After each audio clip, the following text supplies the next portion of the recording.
For me, ito ang best budget line ng Xiaodan, no? Itong FE. Pero ito na yung bagong shoes nila, yung FE3. No, nagamit ko yung FE2, FE 2.5, lahat po talaga yung mga panalo. Eh, akala ko wala nang i-upgrade, wala nang i-improve kasi parang akala ko yun na yung ceiling eh.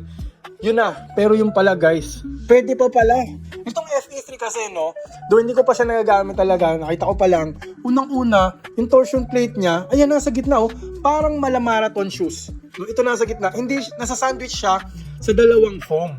So doon pa lang, meron na talagang trampoline effect na hindi detrimental o hindi nababawasan yung comfort. Kasi usually, ang mga torsion plate medyo mataas, mga top-loaded yan, nandito yan usually, na medyo mararamdaman mo sa paa mo, medyo uncomfortable, medyo matigas.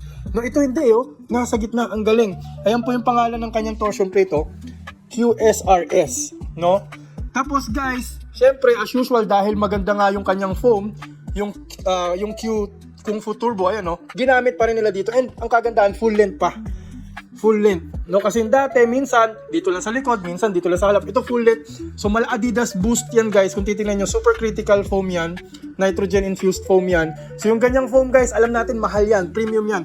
Pero nilalagay nila sa mga budget shoes. No, binalagay nila sa mga budget shoes. And, napakaraming energy return, napakaraming snapback. Top notch din yung impact protection, hindi sumakit yung tuhod ko.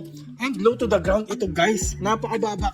5mm nga yung drop dito eh, no? So bagay na bagay sa mga guards.